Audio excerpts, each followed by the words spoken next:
മതം പറയുന്നതിൻ്റെ സത്യാത്മക വശങ്ങളെ വിശദീകരിച്ച് ജനങ്ങളെ ബോധവൽക്കരിക്കാൻ 90 കടന്ന പ്രായത്തിലും ഈ വലിയ മനുഷ്യൻ ജനങ്ങളിലേക്ക് ഇറങ്ങുന്നു എന്നത് എത്രയോ അഭിനന്ദനീയമാണ്. അനധികൃത കയ്യേറ്റങ്ങൾ ഒഴിപ്പിക്കാനെന്ന വ്യാജേന മുസ്ലിം ആരാധനാലയങ്ങളെയും വീടുകളെയും ലക്ഷ്യമിട്ട് ബുൾഡോസറുകൾ നീങ്ങുകയാണ്. മതനിരപേക്ഷതയുടെ ഭാഗമായി നിന്നുകൊണ്ട് മാത്രമേ വർഗീയതയെ തുരത്താനാവുകയുള്ളൂ, വർഗീയതയെ ഒറ്റപ്പെടുത്താനാവുകയുള്ളൂ. അപ്പോൾ വർഗീയതയോട്, ഏത് വർഗീയതയായാലും ഒരു തരത്തിലുള്ള മൃദു സമീപനവും സ്വീകരിച്ചു പോകാൻ സാധാരണ നിലക്ക് പാടില്ല. അധികാരത്തിലുണ്ടായിരുന്നോ ഇല്ലയോ എന്ന് ഞങ്ങൾക്ക് അന്നേരം പ്രശ്നമായിരുന്നില്ല. ന്യായത്തിന്റെ ഭാഗത്ത് നിൽക്കാൻ ഞങ്ങൾ അന്ന് തയ്യാറായിരുന്നു ഓരോ ഘട്ടത്തിലും. നിങ്ങൾ ഓർക്കുന്നുണ്ടാവും, കഴിഞ്ഞൊരു 10 വർഷക്കാലമായി ഇത്തരം അഭിപ്രായ ഭിന്നതകളാകെ തീർന്നു എന്നല്ല ഞാൻ പറയുന്നത്. പക്ഷെ ഈ രീതിയിൽ സംഘർഷങ്ങളുണ്ടോ? വലിയ കുറവ് വന്നില്ലേ? എന്തുകൊണ്ടാണത്? ആരെയും, തെറ്റ് ചെയ്തവരെ ആരെയും സംരക്ഷിക്കില്ല എന്ന പൊതുവായ നിലപാട് വന്നു. അതാണ് പ്രത്യേകത. കേരള മുസ്ലിം ജമാഅത്തിന്റെ നേതൃത്വത്തിൽ ശ്രീ കാന്തപുരം AP അബൂബക്കർ മുസ്ലിയാർ നയിക്കുന്ന കേരള യാത്രയുടെ സമാപന സമ്മേളനത്തിൽ പങ്കെടുക്കാൻ കഴിഞ്ഞതിലുള്ള സന്തോഷം ആദ്യമേ തന്നെ രേഖപ്പെടുത്തട്ടെ. അതോടൊപ്പം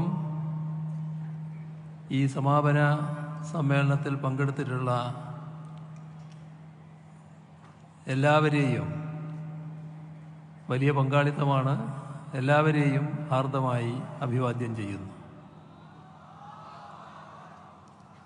സമസ്ത കേരള ജമിയത്തുൽ ഉലമയുടെ ശതാബ്ദി ആഘോഷങ്ങളുടെ ഭാഗമായാണല്ലോ ഇത്തരമൊരു യാത്ര സംഘടിപ്പിച്ചത്.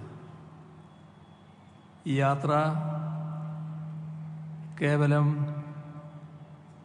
ഒരു സംഘടനയുടെ ഔപചാരിക പരിപാടിയായി മാത്രം ചുരുക്കി കാണേണ്ടതല്ല. മറിച്ച് കേരളത്തിൻ്റെ മതനിരപേക്ഷ മനസ്സിനെ കൂടുതൽ കരുത്തുറ്റതാക്കാനുള്ള ഒരു മുന്നേറ്റമായി കൂടി ഇതിനെ കാണണം എന്നാണ് അഭ്യർത്ഥിക്കാനുള്ളത്. കാന്തപുരം AP അബൂബക്കർ മുസ്ലിയാർ മുൻപ് നയിച്ച യാത്രകളും അവ മുന്നോട്ട് വച്ച പ്രമേയങ്ങളും കേരളം ഗൗരവത്തോടെ ചർച്ച ചെയ്തവയാണ്.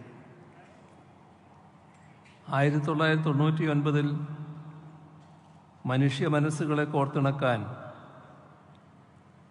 എന്നും 2012 മാനവികത ഉണർത്താൻ,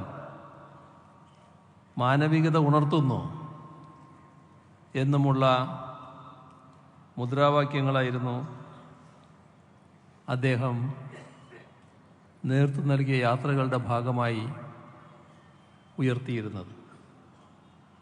ആ യാത്രകളെല്ലാം നമ്മുടെ നാടിൻ്റെ ഐക്യത്തിന് നൽകിയ ഊർജം ചെറുതല്ല. ഇപ്പോഴാകട്ടെ മനുഷ്യർക്കൊപ്പം എന്ന അർത്ഥവത്തായ സന്ദേശമാണ് ഈ യാത്രയിലൂടെ മുന്നോട്ട് വെക്കുന്നത്. ഇത് എല്ലാ അർത്ഥത്തിലും കാലോചിതമായ സന്ദേശമാണ്.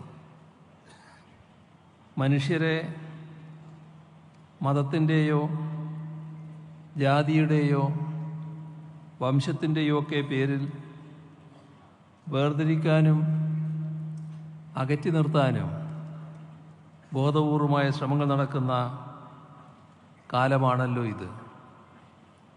ആ പശ്ചാത്തലത്തിലാണ് ഇതിന് വർദ്ധിച്ച സാമൂഹ്യ പ്രസക്തി ഉണ്ടാവുന്നത്. എല്ലാ മതങ്ങളും മനുഷ്യരെയാണ് അഭിസംബോധന ചെയ്യുന്നത്, മനുഷ്യത്വത്തെയാണ് ഉയർത്തിപ്പിടിക്കുന്നത്. എന്നാൽ മത തത്വസംഹിതകളെ ദുർവ്യാഖ്യാനം ചെയ്തുകൊണ്ട് ചിലർ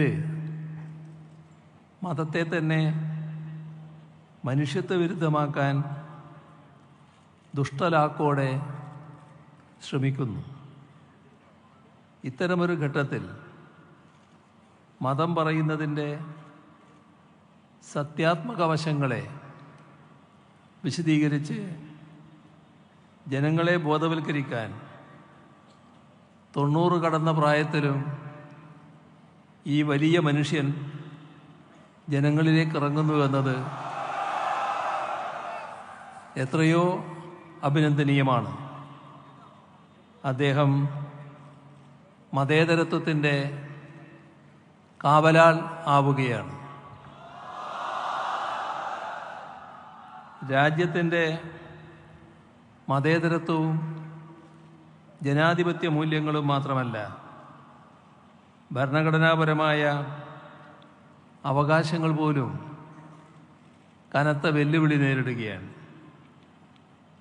മുസ്ലിം ജനവിഭാഗത്തെ രണ്ടാം തരം പൗരന്മാരായി മുദ്രകുത്താനും അവരെ പൊതുധാരയിൽ നിന്ന് മാറ്റി നിർത്താനുമുള്ള ശ്രമങ്ങൾ പല രൂപത്തിൽ അരങ്ങേറുകയാണ്. പൗരത്വ നിയമങ്ങളിലെ ഭേദഗതികൾ മുതൽ ആരാധനാലയങ്ങൾക്ക് നേരെയുള്ള കടന്നാക്രമണങ്ങൾ വരെ ഇതിൻ്റെ ഭാഗമാണ്. വിദ്യാഭ്യാസ സ്ഥാപനങ്ങളിലെ ഹിജാബ് നിരോധനം മുതൽ ന്യൂനപക്ഷ സ്കോളർഷിപ്പുകൾ വെട്ടിക്കുറക്കുന്നതുവരെ നീളുന്നു ആ വിവേചന നയങ്ങൾ. നീതിന്യായ വ്യവസ്ഥയെപ്പോലും നോക്കുകുത്തിയാക്കിക്കൊണ്ടാണ് ഇത്തരം നീക്കങ്ങൾ നടക്കുന്നത് എന്നതും നാം കാണേണ്ടതാണ്. നമ്മുടെ രാജ്യത്ത് BJPയുടെ നേതൃത്വത്തിലുള്ള കേന്ദ്ര സർക്കാരാണ് അധികാരത്തിലുള്ളത്. കേന്ദ്ര സർക്കാരും ചില ഉത്തരേന്ത്യൻ സംസ്ഥാനങ്ങളിലെ ഭരണ സംവിധാനങ്ങളും മുസ്ലിം ജനവിഭാഗങ്ങളെ ലക്ഷ്യമിട്ട് നടത്തുന്ന ആസൂത്രിതമായ നീക്കങ്ങൾ ആശങ്കാജനകമായവയാണ്. ഭരണഘടന വിഭാവനം ചെയ്യുന്ന സമത്വത്തിന് പകരം വിദ്വേഷത്തിൻ്റെ രാഷ്ട്രീയമാണ് അവിടങ്ങളിലെല്ലാം നിലനിൽക്കുന്നത്. ഇഷ്ടവസ്ത്രം ധരിക്കുന്നതിൻ്റെ പേരിലും ഇഷ്ടഭക്ഷണം കഴിക്കുന്നതിൻ്റെ പേരിലും മനുഷ്യർ വേട്ടയാടപ്പെടുകയാണ്. ഒരു പ്രത്യേക മതവിഭാഗത്തെ ക്രിമിനലുകളായി ചിത്രീകരിക്കാനും അവരുടെ സ്വത്തുവകകൾ തകർക്കാനും ശ്രമമുണ്ടാക്കുന്നു. അനധികൃത കയ്യേറ്റങ്ങൾ ഒഴിപ്പിക്കാനെന്ന വ്യാജേന മുസ്ലിം ആരാധനാലയങ്ങളെയും വീടുകളെയും ലക്ഷ്യമിട്ട് ബുൾഡോസറുകൾ നീങ്ങുകയാണ്. വാരാണസിയിലെ ഗ്യാൻവ്യാപി മസ്ജിദ്, മധുരയിലെ ഷാഹി ഈദ്ഗാഹ് തുടങ്ങിയ നൂറ്റാണ്ടുകൾ പഴക്കമുള്ള മസ്ജിദുകൾക്ക് മേൽ അടക്കം ഹിന്ദുത്വ വർഗീയവാദികൾ അവകാശവാദം ഉന്നയിച്ചു കഴിഞ്ഞു. ഒരു സമുദായത്തിൻ്റെ സാംസ്കാരിക ചിഹ്നങ്ങളെയും അസ്തിത്വത്തെയും മായ്ച്ചു കളയാനുള്ള ശ്രമങ്ങൾ എല്ലാ അർത്ഥത്തിലും എതിർക്കപ്പെടേണ്ടവയാണ്. ദർഗകൾ വരെ തകർക്കപ്പെടുന്ന ഘട്ടമായിരിക്കുന്നു. സൂഫി വര്യന്മാരുടെ മക്ബറകൾ വിഭജനകാലത്ത് പോലും ആക്രമിക്കപ്പെട്ടിട്ടില്ല. ഇപ്പോൾ അതും ഉണ്ടാവുന്നു. പതിറ്റാണ്ടുകളായി വീട് വെച്ച് താമസിക്കുന്നവരെ ബുൾഡോസർ കൊണ്ടുവന്ന് ക്രൂരമായി തുടച്ചു നീക്കുന്നു. വഖഫ് സ്വത്തുക്കൾ പിടിച്ചെടുക്കാൻ നടക്കുന്ന ശ്രമങ്ങളെക്കുറിച്ച് പ്രത്യേകം പറയേണ്ടതില്ലല്ലോ. വഖഫ് സ്വത്ത് പിടിക്കാൻ നിയമനിർമ്മാണം നടക്കുന്നു. അതിനെ ഫലപ്രദമായി രാജ്യത്ത് എതിർക്കാൻ ഇടതുപക്ഷം തയ്യാറായി എന്നത് നിങ്ങളുടെ ശ്രദ്ധയിലുണ്ടാകും. അതിൻ്റെ ചർച്ച പാർലമെൻറ്റ് നടന്നപ്പോൾ ശക്തമായ നിലപാട് തന്നെ ഇടതുപക്ഷം സ്വീകരിക്കുകയുണ്ടായി. മറ്റ് മതക്കാരെ കൂടി ചേർത്തുകൊണ്ട് മതി വഖഫ് ബോർഡ് എന്നാണ് കേന്ദ്രം പറയുന്നത്. ഇവിടെ ഒരു കാര്യം നാം പ്രത്യേകം ശ്രദ്ധിക്കേണ്ടതുണ്ട്. മറ്റ് മതങ്ങളുടെ ഇതുപോലുള്ള സംവിധാനങ്ങളിലെല്ലാം അത്തരം മതത്തിൽപ്പെട്ടവർ മാത്രമേ ഉള്ളൂ. അപ്പോൾ ഇസ്ലാമേതരില്ലാത്ത നിലയിൽ തന്നെ വരുംകാലത്തും വഖഫ് ബോർഡുകൾ പ്രവർത്തിക്കേണ്ടതായിട്ടുണ്ട്. മുത്തലാഖ് നിയമം തന്നെ എടുത്താൽ മതി.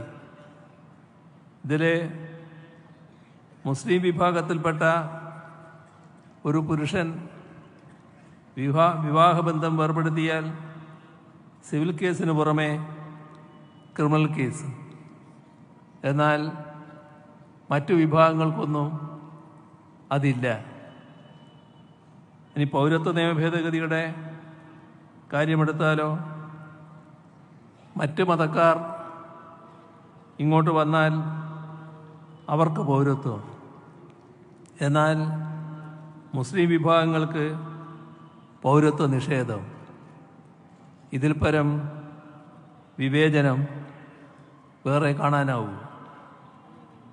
രാഷ്ട്രീയ വ്യത്യാസമില്ലാതെ ഡീറ്റൻഷൻ ക്യാമ്പുകൾ പണിയുകയാണ്.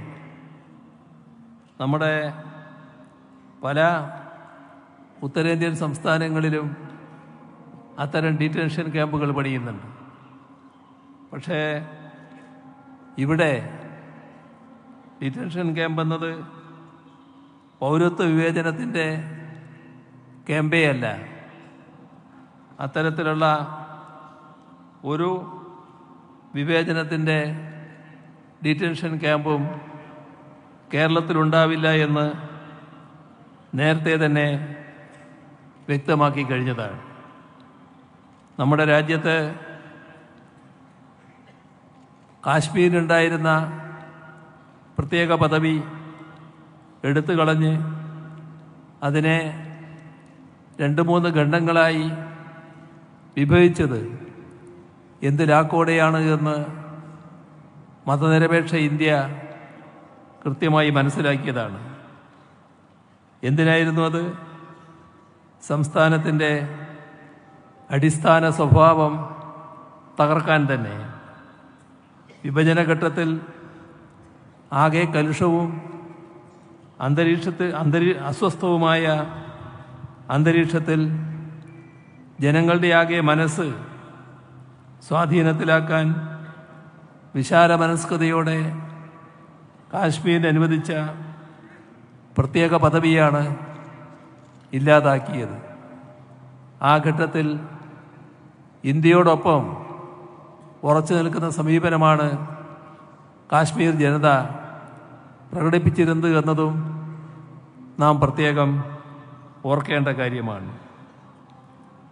ഇതിനെല്ലാം ഇടയിലാണ് രാജ്യവ്യാപകമായി മുസ്ലിം ന്യൂനപക്ഷം വേട്ടയാടപ്പെടുന്നത്. ഉത്തർപ്രദേശിൽ 5 ജനപ്രതിനിധികൾ ജയിലിലാണ്.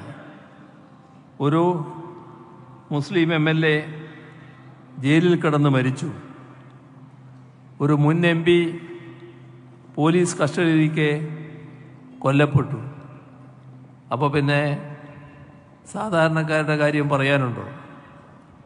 ഇത്തരം കാര്യങ്ങളിലായാലും വിവേചനപരമായ ഓരോ നിയമനിർമ്മാണത്തിൻ്റെ കാര്യത്തിലായാലും ന്യൂനപക്ഷത്തിന് വേണ്ടി ശബ്ദമുയർത്തുന്നത് അവർ വേട്ടയാടപ്പെടുന്നിടങ്ങളിലേക്ക് ഓടിയെത്തുന്നത് നാം കാണുകയാണ്. ഒരു വിട്ടുവീഴ്ചയുമില്ലാതെ ഇടതുപക്ഷമാണ് എന്നത്. അടുത്തിടെ ക്രൈസ്തവ സമൂഹത്തിന് നേരെയും മുൻപെങ്ങും ഇല്ലാത്ത വിധം ആക്രമണങ്ങൾ വർദ്ധിച്ചിരിക്കുകയാണ്. ഞായറാഴ്ച പ്രാർത്ഥനകൾ തടസ്സപ്പെടുത്തുക, പാസ്റ്റർമാരെ മർദ്ദിക്കുക, പള്ളികൾ ആക്രമിക്കുക, അങ്ങനെ ഒട്ടേറെ ആക്രമണങ്ങളാണ് നടക്കുന്നത്. ഉത്തർപ്രദേശ്, മധ്യപ്രദേശ്, കർണാടക തുടങ്ങിയ സംസ്ഥാനങ്ങളിൽ നിലവിൽ വന്ന മതപരിവർത്തന നിരോധന നിയമങ്ങൾ ക്രൈസ്തവരെ ആക്രമിക്കാനോ അവരെ ദ്രോഹിക്കാനോ ഉള്ള ആയുധമാവുകയാണ്. ഈ നിലയിൽ ന്യൂനപക്ഷങ്ങൾ, മുസ്ലിം, ക്രിസ്ത്യൻ ജനവിഭാഗങ്ങൾ എന്നിവർക്ക് ജീവിതം ദുസ്സഹമാവുന്ന നാടായി നമ്മുടെ രാജ്യം മാറിക്കൊണ്ടിരിക്കുകയാണ്. എല്ലാ വ്യത്യാസങ്ങൾക്കുമപ്പുറം മതേതര ജനാധിപത്യ വിശ്വാസികൾ ഒന്നിച്ചു നിൽക്കേണ്ടതിൻ്റെ ആവശ്യകതയാണ് ഇത് ചൂണ്ടിക്കാണിക്കുന്നത്. ഇവിടെ മതനിരപേക്ഷത ശക്തമായി നിലനിൽക്കേണ്ടതുണ്ട്. വർഗീയത നമ്മുടെ നാടിന് ആപത്തെ സൃഷ്ടിക്കുകയുള്ളൂ. വർഗീയതയുമായി ഒരു തരത്തിലുള്ള വിട്ടുവീഴ്ചയും സ്വീകരിക്കാൻ പാടില്ല.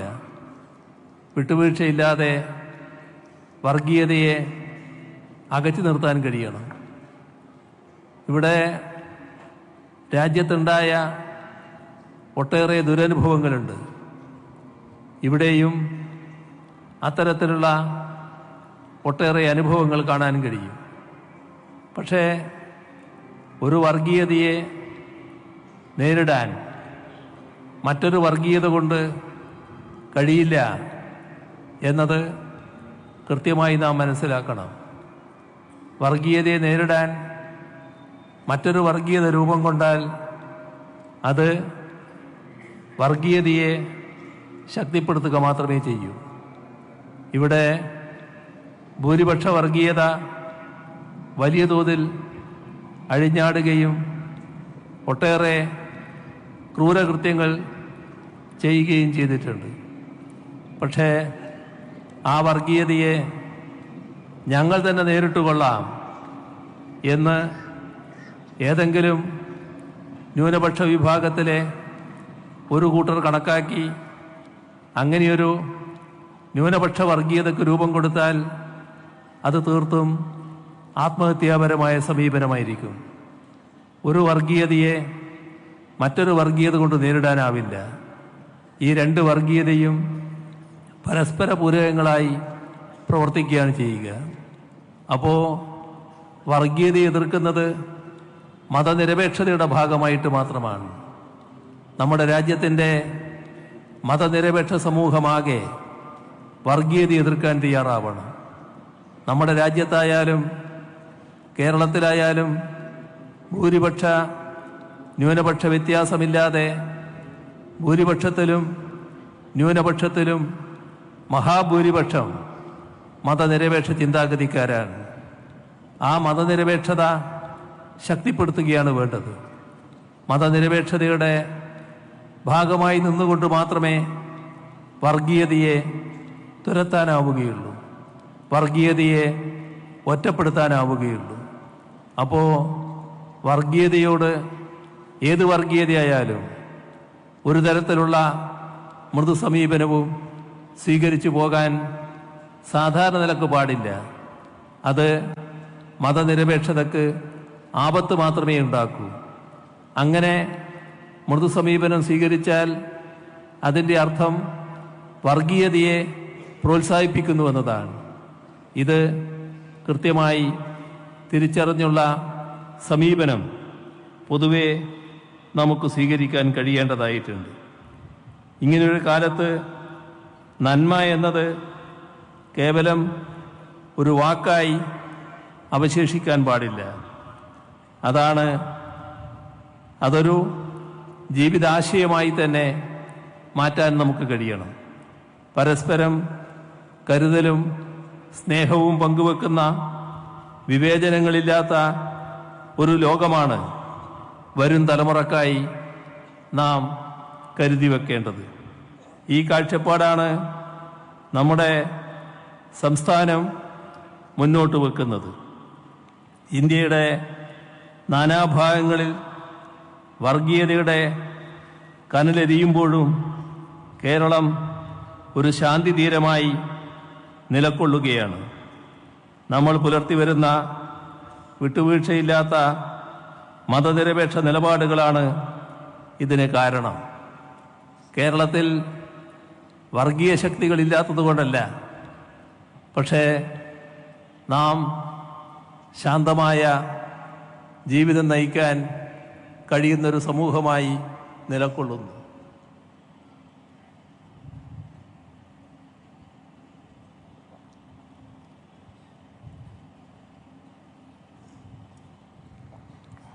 പറയത്തക്ക വർഗീയ സംഘർഷങ്ങളോ മറ്റ് പ്രശ്നങ്ങളോ നമ്മുടെ സംസ്ഥാനത്ത് കാണാനില്ല. ഇത് നമ്മുടെ ഒരു പ്രത്യേകതയായി, രാജ്യത്ത് തന്നെ ഒരു വലിയ തുരുത്തായി, മതനിരപേക്ഷതയുടെ ശക്തി കേന്ദ്രമായി കേരളത്തിന് നിലനിൽക്കാൻ കഴിഞ്ഞതിൻ്റെ ഭാഗമാണ്. പക്ഷേ നമ്മൾ ഓർക്കണം, എങ്ങനെയാണ് ഇത്തരമൊരവസ്ഥ വന്നത് എന്നത്. ഇവിടെ ഇത്തരമൊരു കാലത്ത് അതുമായി ബന്ധപ്പെട്ട് ചില കാര്യങ്ങൾ കൂടി ചൂണ്ടിക്കാണിക്കുന്നത് സാങ്കത്യമുള്ളതാണെന്ന് കരുതുകയാണ്. നമ്മുടെ കേരളത്തിലും വർഗീയ പ്രശ്നങ്ങളുണ്ടായിട്ടില്ലേ? വർഗീയ കലാപങ്ങളുണ്ടായിട്ടില്ലേ? ഞാൻ ആദ്യം MLA ആകുന്നത് 1970 കാലത്തായിരുന്നു. 1971 തലശ്ശേരി കലാപം നടന്നത്. ആ കലാപം വലിയ തോതിലുള്ള സംഘർഷാവസ്ഥ തലശ്ശേരിയിൽ സൃഷ്ടിക്കപ്പെട്ടു. ഒരുപാട് ആരാധനാലയങ്ങൾ ആക്രമിക്കപ്പെട്ടു, കച്ചവട സ്ഥാപനങ്ങൾ ആക്രമിക്കപ്പെട്ടു, വീടുകൾ ആക്രമിക്കപ്പെട്ടു, പലർക്കും സ്വത്തുവകകൾ നഷ്ടപ്പെട്ടു, പലർക്കും സ്വർണം നഷ്ടപ്പെട്ടു, പണം നഷ്ടപ്പെട്ടു. അങ്ങനെ പലതും നഷ്ടപ്പെട്ട ജനവിഭാഗങ്ങൾ. എന്നാൽ അവിടെ ഒരു ജീവൻ നഷ്ടപ്പെട്ടു. ആ ജീവൻ നഷ്ടപ്പെട്ടത് ഞങ്ങളുടെ ഒരു സഖാവിൻ്റെ ജീവനായിരുന്നു. അദ്ദേഹം എങ്ങനെയാണ് ജീവൻ നഷ്ടപ്പെടാനിടയായത്? അവിടെയുള്ള കലാപം ശമിപ്പിക്കുന്നതിന് വേണ്ടി ഞങ്ങൾ ആ കാലത്ത് സ്വീകരിച്ചൊരു സമീപനമുണ്ടായിരുന്നു. ആത്മാഹൂതി ചെയ്തു പോലും മതനിരപേക്ഷത സംരക്ഷിക്കുക എന്നതായിരുന്നു അന്ന് ഞങ്ങൾ നൽകിയ ആഹ്വാനം. അതിൻ്റെ ഭാഗമായി എല്ലാ സ്ഥലങ്ങളിലും വളണ്ടിയർമാർ ആരാധനാലയങ്ങൾ സംരക്ഷിക്കാൻ വരെ കാവൽ നിന്നു. അങ്ങനെ കാവൽ നിന്ന ഒരിടമായിരുന്നു മെരുവമ്പായി പള്ളി. ആ മെരുവമ്പായി പള്ളി ആക്രമിക്കാൻ അന്ന് ഈ കലാപത്തിന് നേതൃത്വം കൊടുക്കുന്ന വിഭാഗം എത്തി. അത് RSSൻ്റെ അറിയപ്പെടുന്നവരടക്കമായിരുന്നു.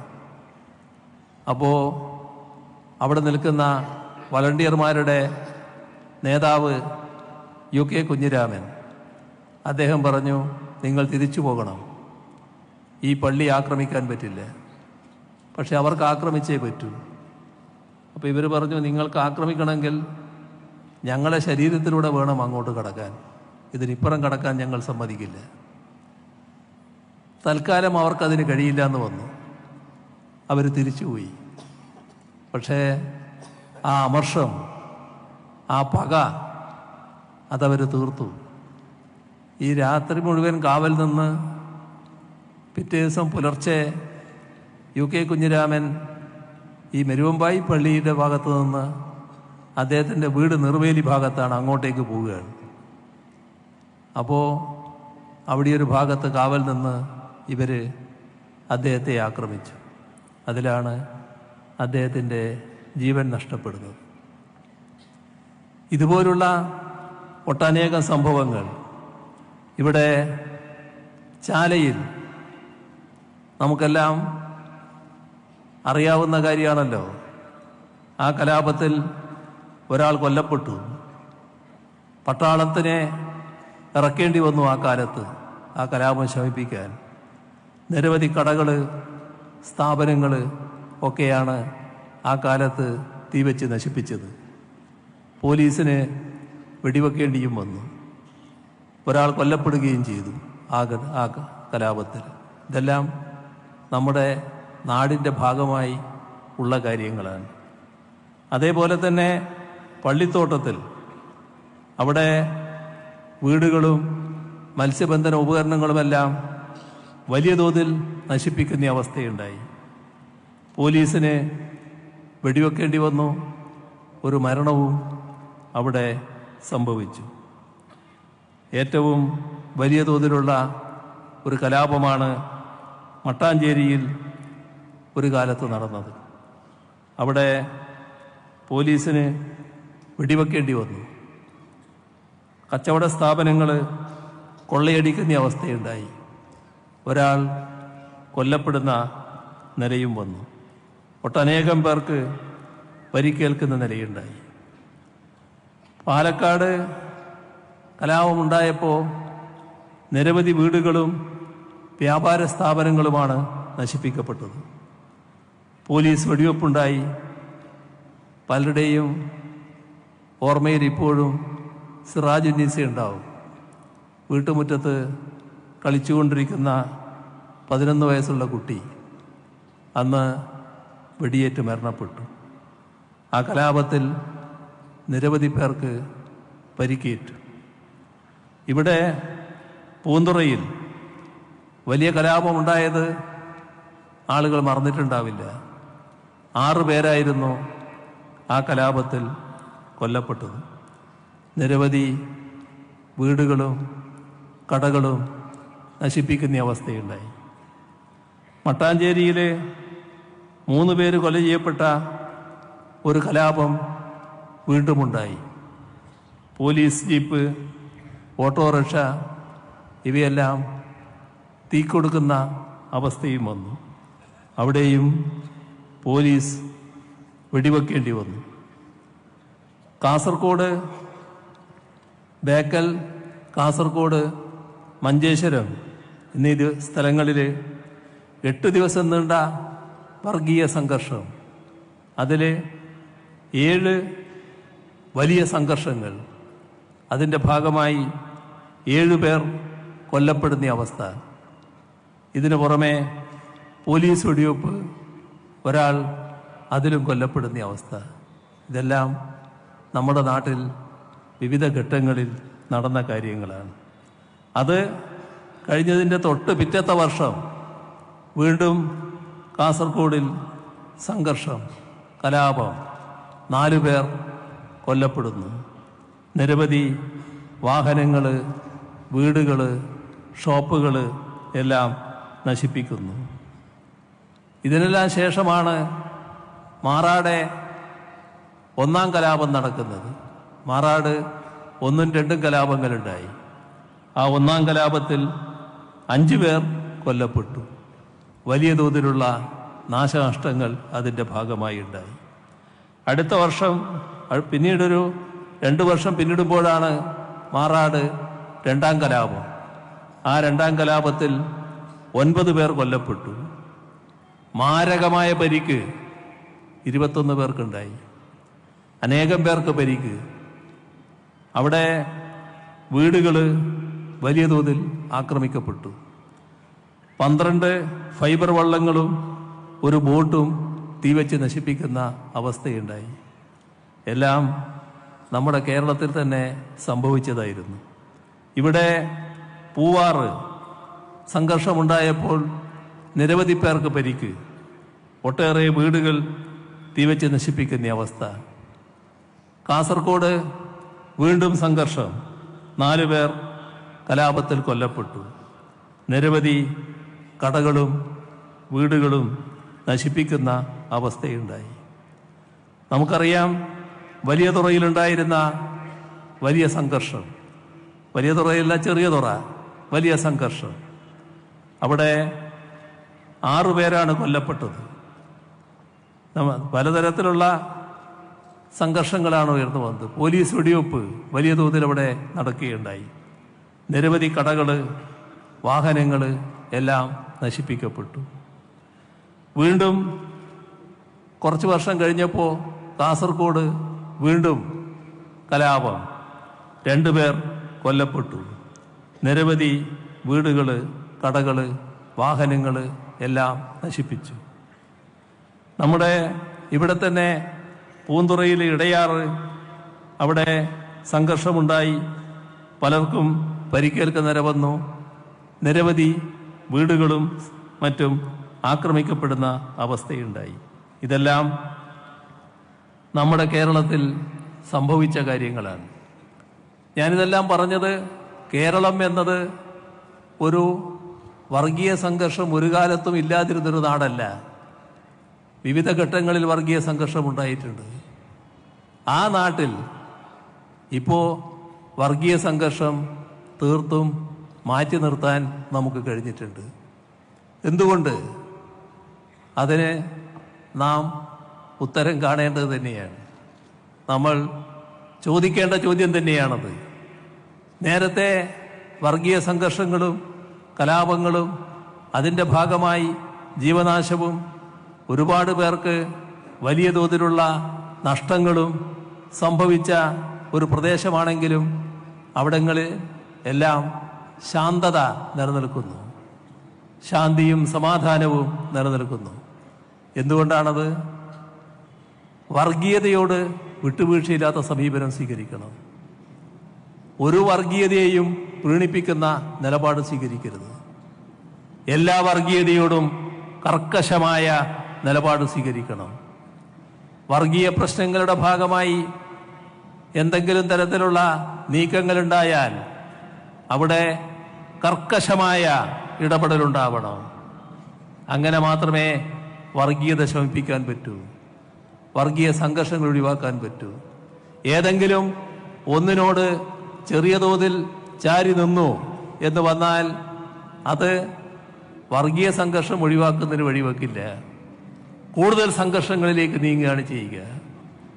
ഇത് നമ്മുടെ കേരളത്തിൽ കൃത്യമായി മതനിരപേക്ഷതയുടെ സംരക്ഷണത്തിന് വേണ്ടിയുള്ള വിട്ടുവീഴ്ചയില്ലാത്ത നിലപാട് സ്വീകരിക്കാൻ കഴിഞ്ഞിട്ടുണ്ട്. ആ കാര്യത്തിൽ നമുക്കാകെ അഭിമാനിക്കാം, കേരളത്തിനാകെ അഭിമാനിക്കാം. ഈ കഴിഞ്ഞ ഒരു ദശാബ്ദക്കാലമായി കേരളത്തിനകത്ത് ഒരു തരത്തിലുള്ള വർഗീയ സംഘർഷവും നിലനിൽക്കുന്നില്ല. അത് ഇത്തരമൊരു സമീപനത്തിൻ്റെ ഭാഗമായാണ്. ആ സമീപനം സ്വീകരിക്കുന്നവരോട് സ്വാഭാവികമായിട്ട് വിപ്രതിപത്തി ഉണ്ടാവും, അവരോട് വിയോജിപ്പുണ്ടാവും. ആർക്ക്? വർഗീയ ശക്തികൾക്ക്. ആ വർഗീയ ശക്തികൾ അവരുടെ വിയോജിപ്പ് അവരുടേതായിട്ട് മാത്രമല്ല രേഖപ്പെടുത്തുക, അവർ പലതരം വേഷത്തിൽ ആളുകളെ തെറ്റിദ്ധരിപ്പിക്കാൻ ശ്രമിക്കും. അതും നല്ലതുപോലെ നമ്മുടെ നാട്ടിൽ നടക്കുന്നുണ്ടാവും. പക്ഷേ അതുകൊണ്ടൊന്നും വർഗീയതയ്ക്ക് അന്തിമ വിജയം നേടാനാവില്ല.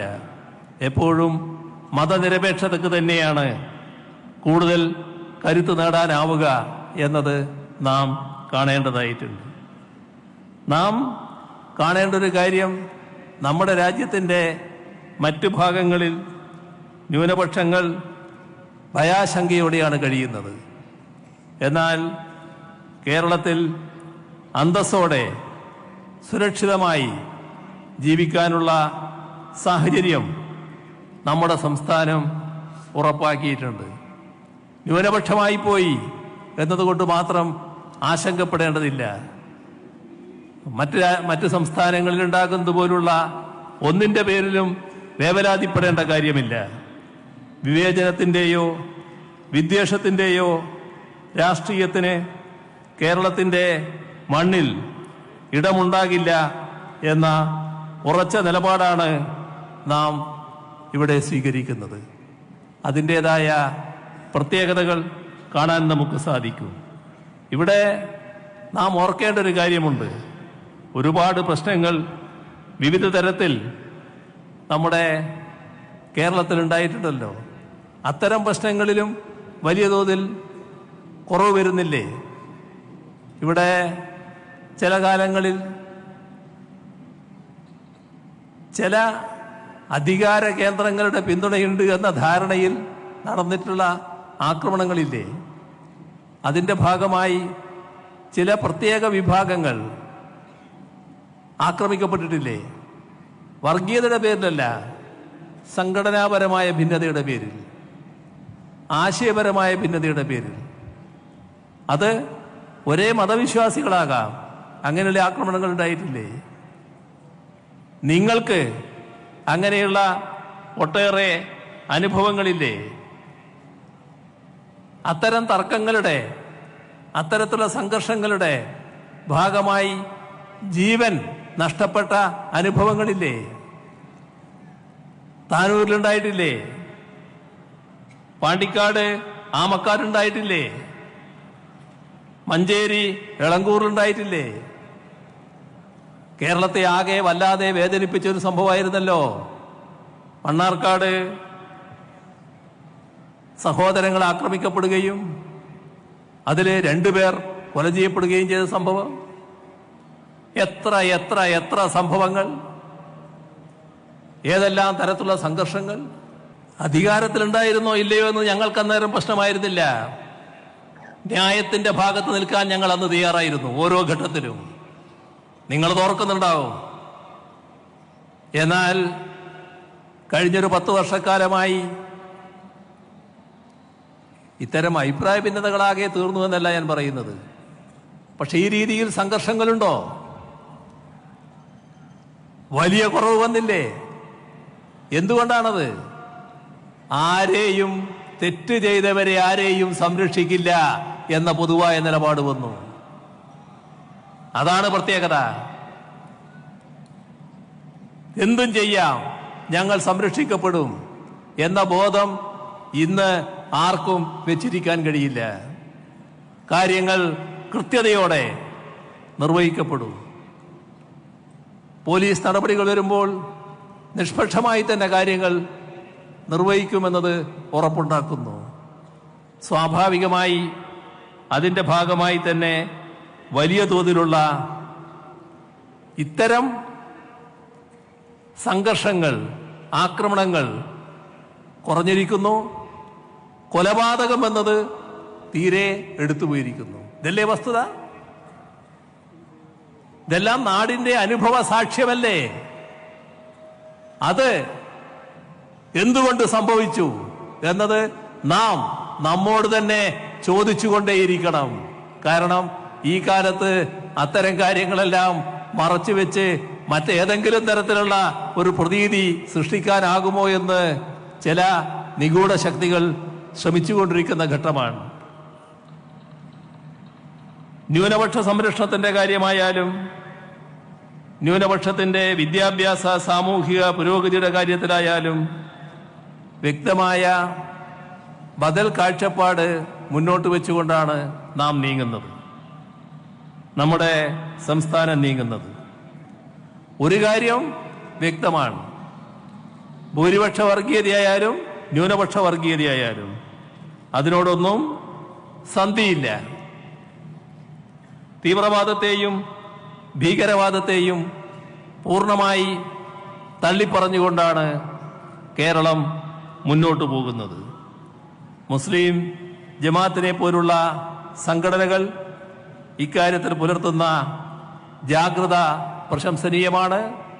ഈ യാത്രയിലുടനീളം ബഹുമാന്യായ കാന്തപുരം അബൂബക്കർ മുസ്ലിയാർ ഈ കാര്യം അദ്ദേഹത്തിൻ്റെതായ ഭാഷയിൽ കൃത്യമായി പറഞ്ഞിട്ടുണ്ട്. മതനിരപേക്ഷയുടെ സന്ദേശം നല്ലതുപോലെ ഉയർത്താൻ അദ്ദേഹം തയ്യാറായിട്ടുണ്ട്. വർഗീയതയ്ക്കെതിരെ ജാഗ്രത പാലിക്കണം എന്നതും അദ്ദേഹം എടുത്തു പറഞ്ഞിട്ടുണ്ട്. ന്യൂനപക്ഷങ്ങൾക്കും ദളിതർക്കും പാർശ്വവൽക്കരിക്കപ്പെട്ടവർക്കും നേരെ ഒരു വിവേചനവും കേരളത്തിലുണ്ടാകുന്നില്ല. കേന്ദ്ര സർക്കാർ ന്യൂനപക്ഷ സ്കോളർഷിപ്പുകൾ ഒന്നൊന്നായി നിർത്തലാക്കുന്നു. അപ്പോൾ കേരളം സ്കോളർഷിപ്പ് തുക വർദ്ധിപ്പിക്കുന്നു. BJP ഭരിക്കുന്ന സംസ്ഥാനങ്ങൾ ബുൾഡോസർ കൊണ്ട് വീടുകൾ തച്ചു തകർക്കുന്നു. കേരളം ലൈഫ് പദ്ധതിയിലൂടെ എല്ലാവർക്കും തലചായ്ക്കാൻ സുരക്ഷിതമായ വീടുകൾ ഒരുക്കുന്നു. ഇവിടെ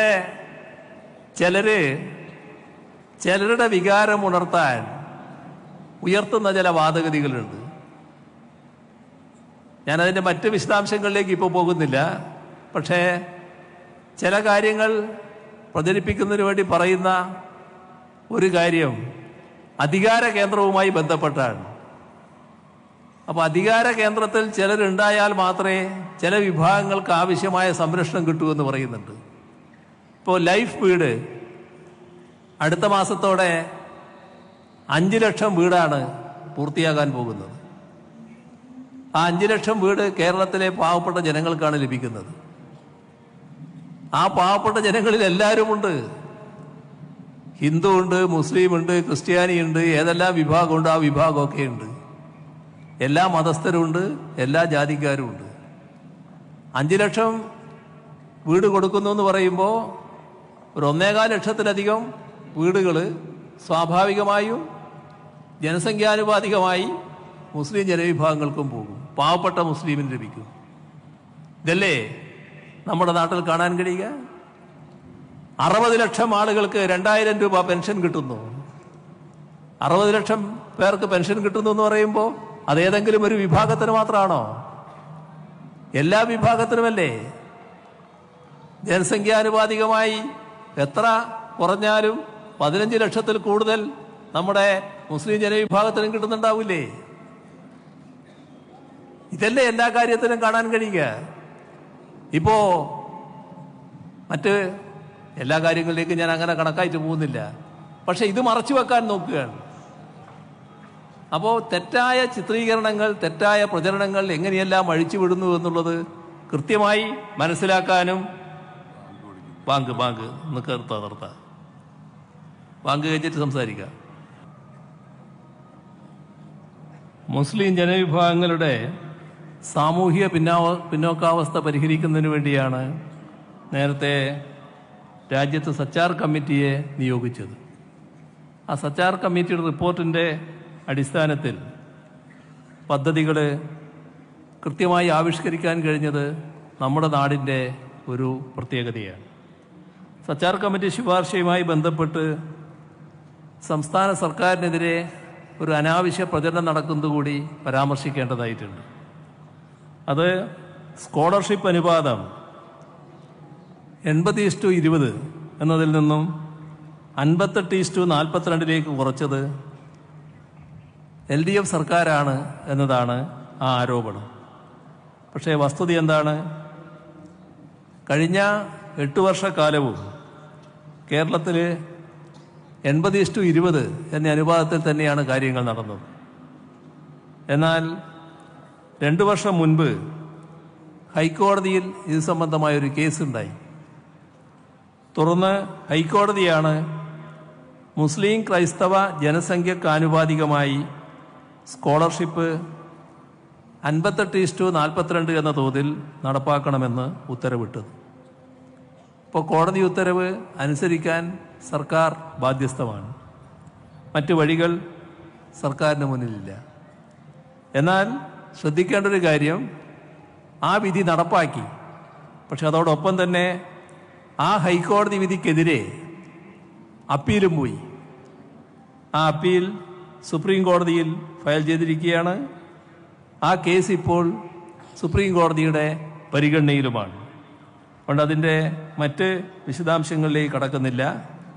നടക്കുന്ന പ്രചരണങ്ങളിൽ ഒന്ന് എന്താണ് എന്നുള്ളത് വ്യക്തമാക്കിയെന്ന് മാത്രമേ ഉള്ളൂ. ഏതായാലും നമ്മുടെ നാട്ടിൽ മാതൃകാപരമായ രീതിയിലാണ് കാര്യങ്ങൾ നീങ്ങുന്നത്. നാം എപ്പോഴും ശ്രദ്ധിക്കേണ്ടത് നമ്മുടെ നാടിൻ്റെ മതനിരപേക്ഷത കൂടുതൽ ശക്തിപ്പെടുത്തുക എന്നതാണ്. അതിന് എല്ലാ ഘട്ടത്തിലും ഒരു വിട്ടുവീഴ്ചയുമില്ലാത്ത സമീപനം സ്വീകരിക്കാൻ സാധിക്കണം. നമ്മുടെ ശ്രദ്ധിക്കാൻ ഉള്ളൊരു കാര്യം, ഈ യാത്രയുടെ ഭാഗമായി മറ്റൊരു പ്രധാന ചടങ്ങും ഇന്നിവിടെ നടക്കുന്നുണ്ട്. കേരള മുസ്ലിം ജമാഅത്തിൻ്റെ പ്രവാസി സംഘടനയായ ഇന്ത്യൻ കൾച്ചറൽ ഫൗണ്ടേഷൻ, ആ ഇന്ത്യൻ കൾച്ചറൽ ഫൗണ്ടേഷൻ്റെ റിഫായി കെയർ പദ്ധതിയുടെ ഉദ്ഘാടനമാണത്. അതിൻ്റെ ഒരു പ്രത്യേകത, ഓട്ടിസം, സെറിബ്രൽ പാൾസി ബാധിതരായ 1000 കുട്ടികൾക്ക് ഓരോ വർഷവും 30,000 രൂപ വീതം നൽകുന്ന പദ്ധതിയാണ്. ഈ പദ്ധതി മാനവികതയുടെ വലിയൊരു അടയാളപ്പെടുത്തലാണ്. ഭിന്നശേഷിക്കാരായ കുഞ്ഞുങ്ങളെയും അവരുടെ കുടുംബങ്ങളെയും ചേർത്ത് പിടിക്കുക എന്നത് നമ്മുടെ സാമൂഹ്യ ഉത്തരവാദിത്വമാണ്. ആ ഉത്തരവാദിത്വം ശ്ലാഘനീയമായി നിറവേറ്റാൻ ICF നടത്തുന്ന മുൻകൈ എടുത്തു പറയേണ്ടതാണ്. അവരെ ഹാർദമായി ഈ ഘട്ടത്തിൽ അഭിനന്ദിക്കുകകൂടി ചെയ്യട്ടെ. അതുപോലെ തന്നെ റിഫായി കെയർ പദ്ധതി കുഞ്ഞുങ്ങൾക്ക് വലിയൊരു ആശ്വാസമായി മാറും എന്ന് കരുതുന്നു. ഒപ്പം മനുഷ്യർക്കിടയിൽ സ്നേഹത്തിൻ്റെ പാലങ്ങൾ പണിയാൻ ഈ യാത്രക്ക് സാധിക്കട്ടെ എന്ന് ആശംസിച്ചുകൊണ്ട് ബഹുമാനായ കാന്തപുരം AP അബൂബക്കർ മുസ്ലിയാർക്ക് ഇനിയും ഇതുപോലുള്ള സന്ദേശം കേരളത്തിലാകെ പറത്തിക്കൊണ്ട് യാത്ര ചെയ്യാനുള്ള ആരോഗ്യം ഭാവിയിലും ലഭിക്കട്ടെ എന്ന് ആശംസിച്ചുകൊണ്ട് ഈ പരിപാടി നിറഞ്ഞ സന്തോഷത്തോടെ ഉദ്ഘാടനം ചെയ്ത് അറിയിച്ചുകൊണ്ട് അവസാനിപ്പിക്കുന്നു. നിങ്ങൾക്ക് എൻ്റെ സ്നേഹാഭിവാദനങ്ങൾ.